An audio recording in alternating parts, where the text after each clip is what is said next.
सत्ता में। लेकिन सबसे पहले बात करेंगे ईरान और अमेरिका के बीच हो रहे युद्ध की। जिस तरह से दोनों एक दूसरे पर बारूद बरसा रहे हैं, उसे युद्ध के तीसरे राउंड का आगाज कहा जा सकता है। पिछले 5 दिनों से अमेरिका लगातार ईरान के अहम मिलिट्री ठिकानों को टारगेट कर रहा है। ईरान की तरफ से भी अमेरिकी सैन्य ठिकानों को दहलाकर बदला लिया जा रहा है। लेकिन बदले की असली कहानी लिख रहे हैं ईरान के सुप्रीम लीडर मुश्तबा खामेनी। अपने पिता की मौत के बाद वो गुस्से में हैं। उनके सीधे टारगेट पर हैं अमेरिकी राष्ट्रपति डोनाल्ड ट्रंप और इजराइल के प्रधानमंत्री बेंयामिन नेतन्याहू। ट्रंप को टारगेट करने की खबरें तो पिछले कई दिनों से चल रही थी, लेकिन अब ईरान की हिट लिस्ट का विस्तार हो चुका है। इसमें ट्रंप के साथ साथ दुनिया के 13 ताकतवर नेता शामिल हैं। ईरान फिलहाल हॉर्मूज की लड़ाई में उलझा है, लेकिन उसका इरादा साफ है। ईरानी सरकारी अखबार ने 13 नेताओं की एक टारगेट लिस्ट छापकर बदलापुर वाली एक नई शुरुआत कर दी है। ईरान की जनता बदला मांग रही है और अब ईरानी नेतृत्व भी खुलकर कह रहा है कि बदला हम लेकर रहेंगे और बदला हर उस शख्स से लेंगे जिसने ईरान पर हमले में अमेरिका की मदद की है। यही वजह है कि ईरान की ये नई लिस्ट देखकर अमेरिका और इजराइल के अलावा यूरोप के कई देशों में भी डर का मीटर काफी हाई है। पहले आपको इस हिट लिस्ट में शामिल नेताओं के नाम बताते हैं। पहले नंबर पर तो खुद नेतन्याहू ही हैं, जो ईरान के दुश्मन नंबर 1 हैं, जिनके आदेश पर हुए हमले में अली खामेनी की मौत हुई। दूसरे नंबर पर अमेरिका के राष्ट्रपति ट्रंप हैं, जिनके ऑर्डर पर ईरान पर हमले हो रहे हैं। इसके बाद आता है नंबर इजराइल के रक्षा मंत्री काट्ज का, जिन्होंने मुश्तबा खामेनी को मोसाद का टारगेट नंबर 1 बताया था। चौथे नंबर पर सेंटकॉम के चीफ ब्रैड कूपर आते हैं।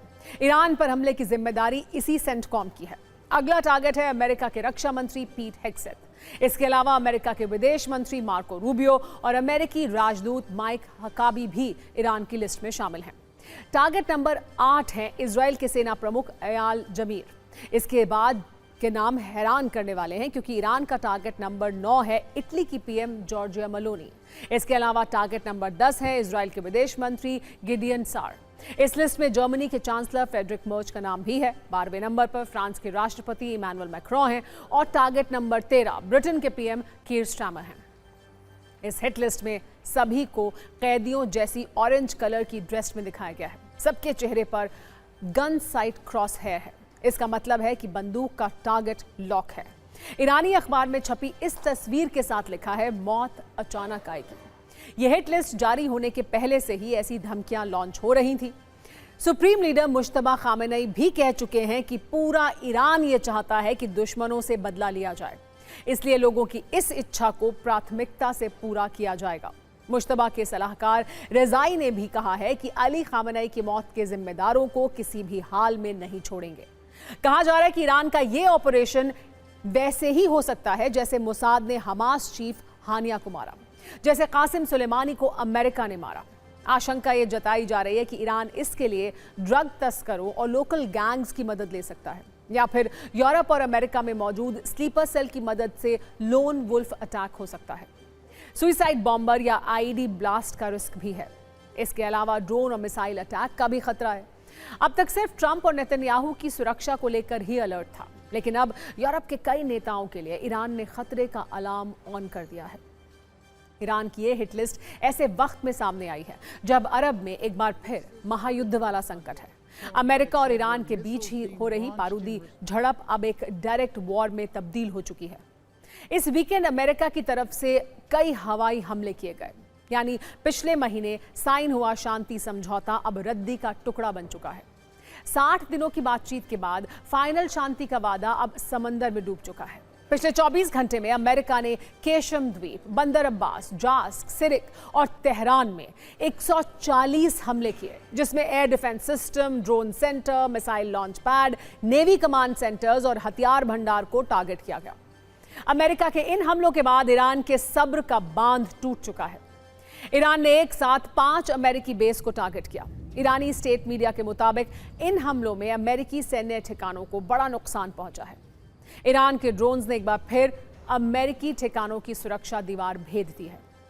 IRGC ने सबसे बड़ा हमला बहरीन में किया, जहां यूएस नेवी के 5वें बेड़े के मुख्यालय को टारगेट किया गया। इसके अलावा जुफैर मिलिट्री फैसिलिटी पर भी कई हमले हुए। इसके अलावा जॉर्डन में भी ईरान ने बैलिस्टिक प्रहार किए। प्रिंस हसन एयरबेस पर मिसाइलें दागी। जॉर्डन की सेना का दावा है कि 4 मिसाइलें हवा में नष्ट कर दी गई। कुवैत में अली अल सलेम एयरबेस पर अटैक हुआ, जिसमें ड्रिलिंग प्लेटफॉर्म्स को नुकसान की खबर है। ओमान में अमेरिकी रडार सिस्टम को टारगेट किया गया। इसके अलावा सऊदी अरब और यूएई में भी बैलिस्टिक मिसाइल दागी गई। यह वीडियो जॉर्डन से आया है। यहां ईरान ने प्रिंस हसन एयरबेस पर मिसाइल से अटैक किया। ईरान ने यहां अमेरिकी मिसाइल सेंटर पर टारगेटेड अटैक किया। दावा किया कि उसने इस हमले में अमेरिकी MQ-9 रिपर ड्रोन के हैंगर को तबाह किया है। ये वीडियो यूएई से आया है। ईरान ने यहां भी अमेरिकी बेस पर हमला किया। यूएई के अल दफरा बेस पर बैलिस्टिक मिसाइलों से अटैक हुआ। ईरान ने ऐलान किया है कि अब ऐसे हमले जारी रहेंगे जब तक कि अमेरिका पीछे नहीं हटता। अमेरिका और ईरान के बीच इस लड़ाई की असली वजह है हॉर्मुज स्ट्रेट। ईरान की तरफ से अलग रूट इस्तेमाल करने पर एक और जहाज को टारगेट किया गया, जिसके बाद अमेरिका ने ये हमले किए। दोनों देशों में हॉर्मुज स्ट्रेट को लेकर क्या चल रहा है, इसे भी समझिए। अमेरिका ओमान रूट से जहाज़ों को निकालकर हॉर्मुज को बाईपास करना चाहता है, लेकिन ईरान को ये मंजूर नहीं है। ईरान चाहता है कि हॉर्मुज पर उसका कंट्रोल पूरी तरह बना रहे और वो ज़रूरत पड़ने पर इसे हथियार की तरह इस्तेमाल कर पाए। लेकिन अमेरिका ने तय कर लिया है कि वो ईरान की हॉर्मुज ब्लैकमेलिंग नहीं सहेगा, इसलिए जहाज़ों पर हमले का जवाब दिया जा रहा है। ट्रंप का कहना है कि हॉर्मुज स्ट्रेट जहाज़ों के लिए एक सुरक्षित रूट बनेगा, चाहे इसके लिए कुछ भी करना पड़े।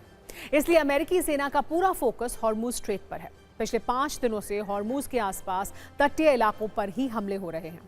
इसलिए पीछे अमेरिका की बड़ी प्लानिंग बताई जा रही है। जहां अमेरिका हमला कर रहा है, ईरान की ज्यादातर अंडरग्राउंड फैसिलिटीज इसी इलाके में हैं। वहां एयर डिफेंस और सैन्य क्षमता को खत्म करना अमेरिका का मकसद है, जिसे सेंटकॉम स्वीकार भी कर रहा है। रिपोर्ट्स के मुताबिक अमेरिका चाहता है कि अगर वो ग्राउंड ऑपरेशन करे तो ईरान उसे जवाब न दे पाए।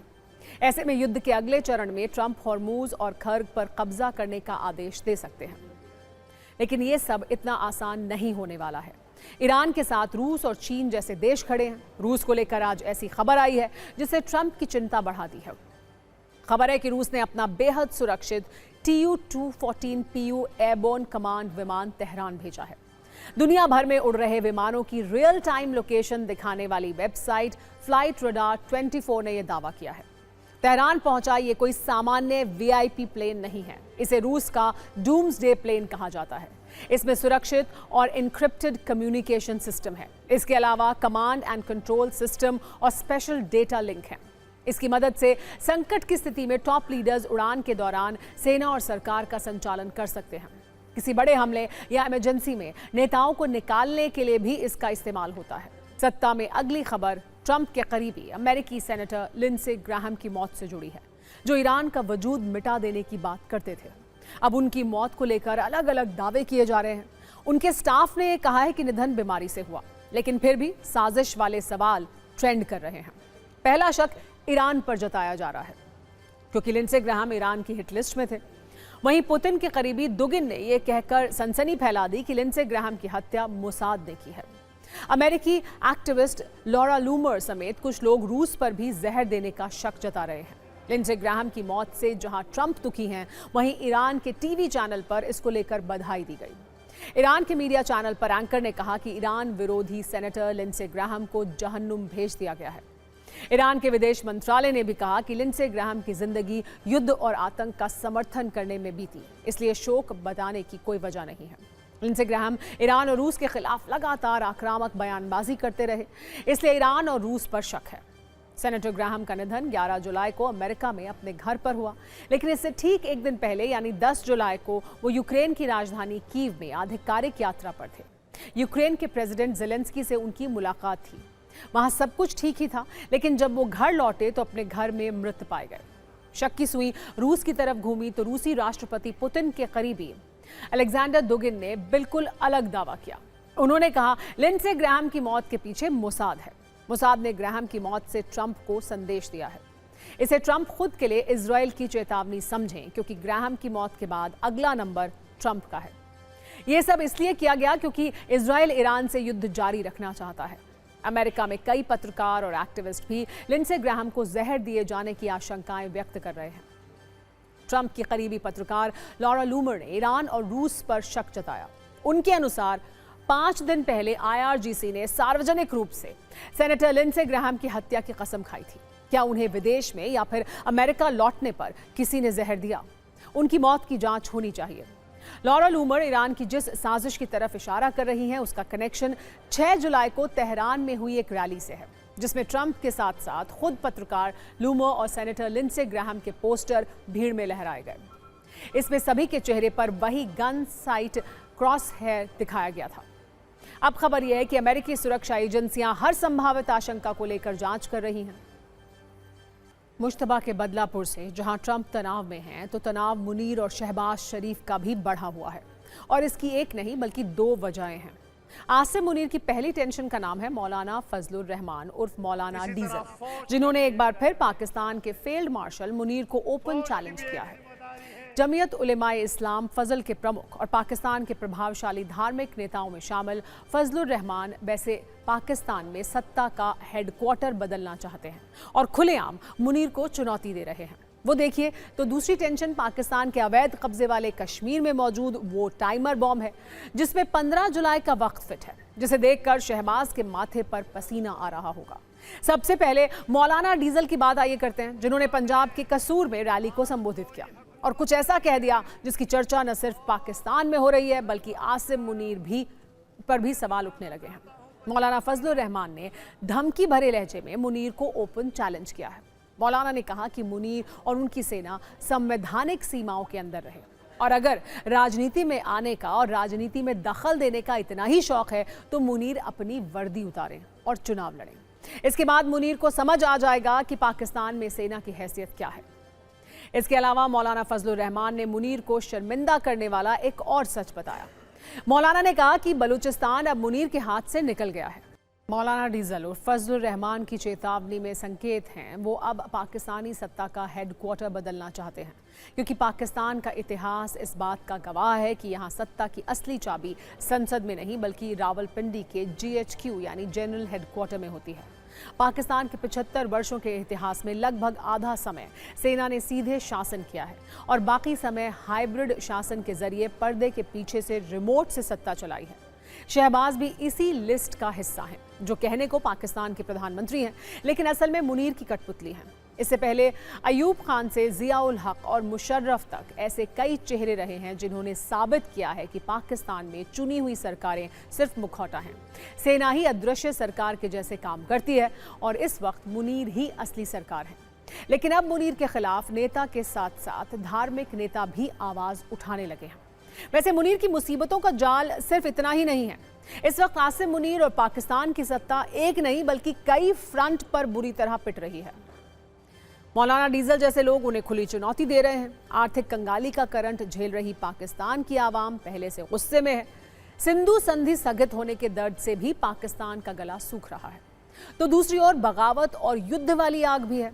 पाकिस्तान के अवैध कब्जे वाला कश्मीर आज़ादी की घड़ी लेकर खड़ा है। बलूचिस्तान आर्मी से लेकर तहरीक तालिबान पाकिस्तान तक मुनीर फौज को जगह जगह से खदेड़ रहे हैं। पिछले कई दिनों से इसके वीडियो सबूत भी सामने आ रहे हैं। इस वक्त एक ऐसी तारीख है जो मुनीर और शहबाज का तनाव बढ़ा रही है, जिसे लेकर पाकिस्तान आर्मी के हाथ पांव अभी से फूलने लगे हैं। ये विरोध की वो आवाज है जो POK से उठ रही है। पाकिस्तानी सत्ता के इस सिरदर्द का नाम है जॉइंट आवामी एक्शन कमेटी, जिसने 14 जुलाई तक का एक अल्टीमेटम दिया है और फिर 15 जुलाई को पाकिस्तान की असेंबली से आज़ादी के ऐलान का दावा किया है। JAAC का कहना है कि अब आज़ादी की घड़ी आ गई है। पिछले कई दिनों से POK में भयंकर प्रदर्शन हो रहे हैं। मुनीर की सेना POK की जमीन को अपनी क्रूरता से खून कर रही है और इसके बीच वहां आंदोलन की अगुवाई कर रही जॉइंट आवामी एक्शन कमेटी ने मुनीर की कठपुतली सरकार को फाइनल फरमान सुनाया है। ऐलान किया है कि अगर उसकी मांग पूरी नहीं हुई तो 15 जुलाई को मुजफ्फराबाद में आक्रोश की आग लगने वाली है। यानी कुछ ही घंटे के बाद जॉइंट आवामी एक्शन कमेटी की डेडलाइन खत्म होने वाली है। JAAC ने 14 जुलाई तक 38 सूत्रीय मांग मानने का अल्टीमेटम दिया है और ये कहा है कि उन पर अमल नहीं हुआ तो 15 जुलाई को मुजफ्फराबाद मार्च होगा और इसमें करीब 1 लाख लोगों के शामिल होने का अनुमान है। वैसे हमने आपको दिखाया था कि कैसे 9 जुलाई को POK में हुए विद्रोह को दबाने के लिए जनरल मुनीर जनरल डायर बन गए थे और उनकी फौज ने जुल्म की हद पार कर दी थी। एक बार फिर पाकिस्तानी आर्मी ने पीओके में कत्लेआम की तैयारी कर ली है। दावा है कि मुनीर की कठपुतली सरकार ने आंदोलन की आग को देखते हुए 4000 अतिरिक्त फ्रंटियर कोर के जवान मांगे हैं। इसके अलावा 5500 अतिरिक्त रेंजर्स तैनात करने की अपील की है। पीओके में 8000 से ज्यादा रेंजर्स 4 जून से ही मौजूद हैं और अब इस तैनाती के बाद पीओके में 17000 से ज्यादा जवान मौजूद रहेंगे, जो मुनीर के ऑर्डर पर कत्लेआम मचा देंगे।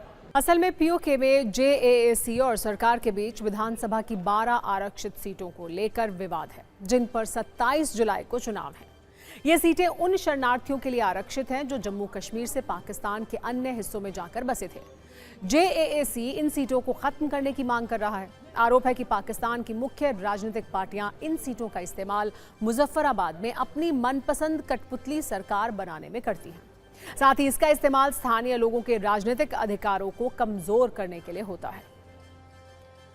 खबरों के स्टेयरिंग को अब देसी खबरों की तरफ घुमाते हैं, जिसमें चर्चा राम मंदिर चढ़ावा चोरी की है। चढ़ावा चोरी का मुद्दा अयोध्या से शुरू होकर लखनऊ के रास्ते दिल्ली पहुंच चुका है और आज सुप्रीम कोर्ट ने इस पर सुनवाई भी शुरू कर दी। 3 जजों की बेंच में इस मामले की सुनवाई हो रही है। आज पहली सुनवाई के दिन ही सुप्रीम कोर्ट ने एसआईटी से इस पर स्टेटस रिपोर्ट दाखिल करने के लिए कहा है। इस मामले में अगली सुनवाई अब 20 जुलाई को होगी। इसके अलावा सुप्रीम कोर्ट ने राम जन्मभूमि तीर्थ क्षेत्र ट्रस्ट को भी नोटिस जारी किया है। इस बीच खबर है कि यूपी सरकार की स्पेशल टीम एक बार फिर अयोध्या जा सकती है। सूत्रों के मुताबिक ट्रस्ट पदाधिकारियों और दान प्रबंधन से जुड़े लोगों से पूछताछ की संभावना है। अतिरिक्त दस्तावेजों की भी जांच होगी। दरअसल जून महीने के पहले हफ्ते में राम मंदिर में चढ़ावा चोरी का आरोप लगा था, जिसके बाद यूपी सरकार ने एसआईटी जांच के आदेश दिए थे। इसके बाद सुप्रीम कोर्ट में 4 याचिकाएं दायर हुई और कोर्ट से मांग की गई है कि चढ़ावा चोरी की जांच सुप्रीम कोर्ट की निगरानी में हो। इसी याचिका पर आज सुनवाई हो रही थी, जिसके बाद सुप्रीम कोर्ट ने स्टेटस रिपोर्ट मांग ली।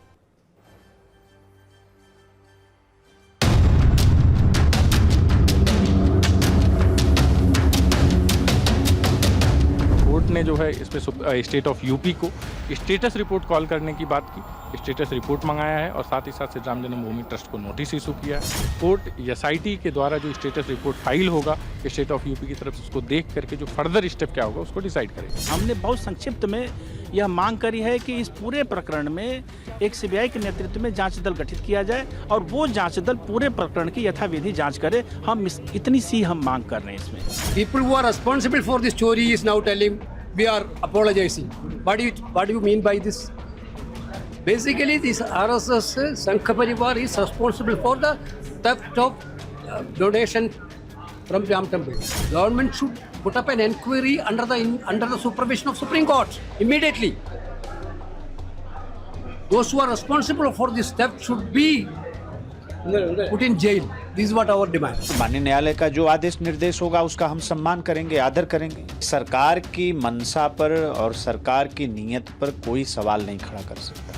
भगवान श्री राम की अयोध्या जी को राजनीतिक मुद्दा बनाने का कोई प्रयास न करें। आपने पूरे देशवासियों के जो मन में जो चोट पहुंची है, उसकी जिम्मेदारी सिर्फ और सिर्फ भारतीय जनता पार्टी, वीएचपी और आरएसएस की है। अगर सही में राम भक्त होते और सिर्फ राजनीतिक राम भक्त नहीं होते तो आज इस तरीके की दर्दनाक चोरी शायद नहीं हुई होती। इन लोगों के लिए धर्म सत्ता पाने का साधन है और मंदिर पैसा कमाने का एक जरिया है। इसके अलावा कुछ नहीं। लोगों की भावनाओं से खेलते हैं। धर्म का इस्तेमाल कुर्सी पाने के लिए करते हैं और कुर्सी पाने के बाद मंदिरों पर कब्जा करते हैं, कब्जा करके पैसा कमाते हैं। न खाऊंगा न खाने दूंगा कहने वाली पार्टी आज भगवान के दरवाजे में ये हो रहा है। सुप्रीम कोर्ट ने आज भले ही ज्यादा कुछ नहीं कहा, लेकिन अयोध्या के संत इस बात से खुश हैं कि सुप्रीम कोर्ट इस मामले की सुनवाई कर रहा है। उनका कहना है कि सुप्रीम कोर्ट का जो फैसला होगा वो सही होगा। उन्हें एसआईटी जांच पर भरोसा नहीं है।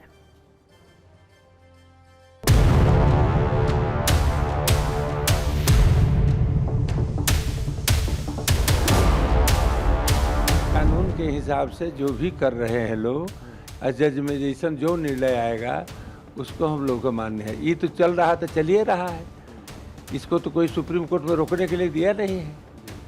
अगर सुप्रीम कोर्ट में अगर एसआईटी जांच करती हैं, चाहे सीबीआई जांच करती हैं, तो जांच से मतलब है, सत्यता से मतलब है। एसआईटी के ऊपर भरोसा नहीं है।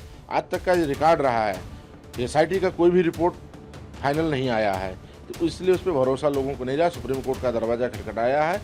सुप्रीम कोर्ट को ध्यान में रखते हुए, आस्था को ध्यान में रखते हुए, हिंदुओं का ध्यान में रखते हुए, निष्पक्ष जांच का आदेश कराते हुए सारी चीज़ों को सार्वजनिक करना चाहिए। सुप्रीम कोर्ट ने मांगा है तो उत्तर प्रदेश के माननीय मुख्यमंत्री जी, ट्रस्ट और उससे जो भी संबंधित लोग हैं वो जवाब देंगे। कोई भी गुनाहगार कोई नहीं बचेगा, लेकिन जो राजनीति करने वाले हैं उनको स्वयं में अपने अंदर झांक कर देखना चाहिए।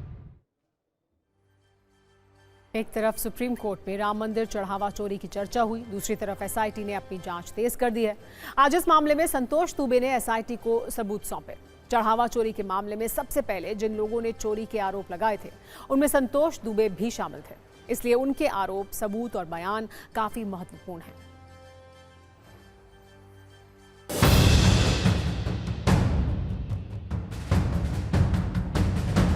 नजूल की ज़मीन को जो न बेचा जा सकता न खरीदा जा सकता है, उस ज़मीन को चंपत राय जी ने मुरलीदास से वो उन्होंने अपना स्वामित्व दर्शाने की कोशिश की, वो खारिज हो गए थे। उस ज़मीन को इन्होंने 23 करोड़ रुपए में खरीद लिया, नजूल की ज़मीन को। क्या हक था? ये तो जनता का पैसा, राम भक्तों का पैसा था, तो आपको ये काम नहीं करना था लेकिन कर लिया। इस तरह से ये बड़ा फ्रॉड है। और जो भी चढ़ावे का ही पैसा तो आया है, जो लगा है चढ़ावे के अलग का कुछ नहीं है। इस तरह से ये 4-5 का भी हम लाए हैं। उसमें एक राम फकीरे मंदिर का है जो 4 करोड़ में इन्होंने ख़रीदा था, कि जो मूर्तियां थीं उसको इन्होंने बेच दिया। वो उस मंदिर को बचाने के लिए मैंने ही मुकदमा किया था। अच्छा। लेकिन रात के अंधेरे में मंदिर को तोड़ दिया गया, सारी मूर्तियां उसके गायब कर दी गई। हम लोगों ने मूर्तियां मांगी, कुछ पता नहीं चला। राम निवास मंदिर बरगदवा, जिसके लगभग 400 बीघे ज़मीन हरैया है, बस्ती जनपद में, वहाँ ज़मीन है, उस सब पर इन्होंने कब्जा कर लिया। दूसरे आदमी से लिखवा लिया जिसका कोई राइट नहीं बनता था। बिना आपके वो लिखा पढ़ी नहीं हो सकती थी। और करोड़ों की मूर्तियाँ, उनमें जो चढ़ावा है और वो जो आभूषण थे सब गायब हैं। ये सब चढ़ावे से ही तो संबंधित हैं। तो एसआईटी ने चढ़ावे की बात की थी, हम वही लेकर आए हैं। इधर राम मंदिर में सीईओ की नियुक्ति की प्रक्रिया भी शुरू हो गई है। आज सीईओ की भर्ती के लिए विज्ञापन दिया गया, जिसमें कई शर्तें रखी गई हैं। इस पद के लिए 18 जुलाई 2026 को शाम 4 बजे तक आवेदन किया जा सकता है। ईमेल के माध्यम से searchcommittee.srjbt@gmail.com पर अपना प्रार्थना पत्र भेजना होगा। खास बात यह है कि इस पद के लिए आवेदन करने वाले का सनातनी हिंदू होना अनिवार्य है। अगर सीईओ की दूसरी योग्यता की बात करें तो सीईओ पद के लिए उम्मीदवार का न्यूनतम स्नातक होना अनिवार्य है। आवेदक की आयु 50 से 70 वर्ष के बीच होनी चाहिए। उम्मीदवार के पास किसी बड़े सार्वजनिक संगठन, संस्था, विभाग या कंपनी में कम से कम 20 वर्ष का प्रबंधकीय अनुभव होना चाहिए। उम्मीदवार मुख्य प्रशासनिक अधिकारी के रूप में काम कर चुका हो। मंदिर या हिंदू धार्मिक संस्था के प्रबंधन का अनुभव रखने वाले उम्मीदवारों को प्राथमिकता दी जाएगी। आवश्यक अनुभव, कौशल और क्षमता रखने वाले सेवानिवृत्त अधिकारी भी इस पद के लिए आवेदन कर सकते हैं। इतना ही नहीं, धार्मिक योग्यता के तहत सक्रिय हिंदू होना अनिवार्य है, जबकि श्री राम भक्त वैष्णव होना भी जरूरी है। इसके अलावा उम्मीदवार को हिंदी और अंग्रेजी दोनों भाषाओं का अच्छा ज्ञान होना भी आवश्यक है। तो एक तरफ तो सीईओ की नियुक्ति हो रही है, दूसरी तरफ ट्रस्ट के कोषाध्यक्ष स्वामी गोविंद देव गिरी के इस्तीफे की चर्चा शुरू हो गई है। सूत्रों के मुताबिक उन्होंने निजी कारणों और समय की कमी का हवाला देते हुए पद छोड़ने की इच्छा जताई है। हालांकि अभी इसकी आधिकारिक पुष्टि नहीं हुई है। इस बीच बद्रीनाथ धाम में भी चढ़ावा चोरी के मामले में आज एक्शन हुआ। एसआईटी ने आज अभियुक्त प्रमोद नौटियाल को देहरादून से गिरफ्तार कर लिया है। गिरफ्तारी के बाद उससे पूछताछ की जा रही है ताकि ये पता लगाया जा सके कि इस मामले में वो अकेला शामिल था या इसके पीछे और लोग भी हैं। ये मामला तब सुर्खियों में आया था जब 2 जुलाई को बद्रीनाथ मंदिर के एक सीसीटीवी वीडियो में प्रमोद नौटियाल कैश ले जाते हुए दिखाई दिया। इसके बाद उन पर मंदिर के चढ़ावे में हेराफेरी के आरोप लगे। आरोप है कि प्रमोद नौटियाल मंदिर समिति में बीकेटीसी के अध्यक्ष हेमंत द्विवेदी के पीए थे, जिसके कारण वो कैश चोरी कर पाए। हालांकि हेमंत द्विवेदी ने इस आरोपों से इनकार किया है।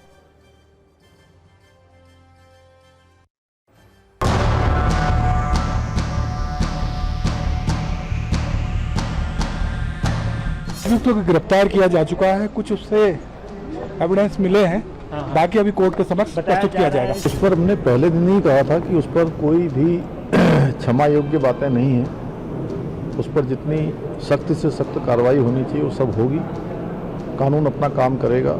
इस सरकार के अंदर अगर आप उत्तराखंड की सरकार के अंदर देखें, जो धर्म को प्रथम करती है, धार्मिक स्थलों को बहुत पवित्र और ऐसा बनाती है कि इन्हीं के ऊपर हम पूरी राजनीति चलाएंगे, उन सरकारों के अंदर ये चीज़ें बार बार निकल कर आती हैं, तो ये दिखता है कि ना उनको प्रशासन करना आता है, ना प्रशासन और ना ही धर्म और धर्म की प्रतिष्ठा के जो मंदिर हैं उनके प्रति उनकी कोई सच्ची में समर्पण भावना है। सभी जांचें जो है होने के बाद में इस पर दूध का दूध और पानी का पानी, और किसी भी कीमत पर, क्योंकि जो इसमें अपराधी अगर सही पाया जाता है कि ये अपराध वहाँ पर हुआ, तो उसके खिलाफ कठोर से कठोर कार्रवाई की जाए, और भी इसमें कोई शामिल पाए गए उनके खिलाफ भी कठोर कार्रवाई हो। सुप्रीम कोर्ट ने मद्रास हाई कोर्ट के उस आदेश पर अंतरिम रोक लगा दी है जिसमें राज्य सरकार को बकरीद समेत किसी भी दिन गायों और बछड़ों की कुर्बानी नहीं होने देने का निर्देश दिया गया था। सुप्रीम कोर्ट ने कहा कि हाई कोर्ट के आदेश में सुधार की आवश्यकता है। मामला यह है कि मद्रास हाई कोर्ट ने 27 मई को तमिलनाडु सरकार को यह आदेश दिया कि बकरीद या किसी भी दिन गायों और बछड़ों की कुर्बानी नहीं होने दी जाए। हाईकोर्ट ने यह कहा था कि भारतीय संविधान के अनुच्छेद 48 राज्यों को गायों, बछड़ों और दूसरे दुधारू पशुओं के संरक्षण के लिए कदम उठाने का निर्देश देता है। हूटा बच चुका है, यानी सत्ता में आज का वक्त खत्म हो गया है। कल शाम 7 बजे आपसे एक बार फिर मुलाकात होगी। तब तक सभी न्यूज मित्रों से हमारी गुजारिश है कि वो सत्ता की न्यूज रील्स को ज्यादा से ज्यादा शेयर करें और फिलहाल मुझे दें इजाजत।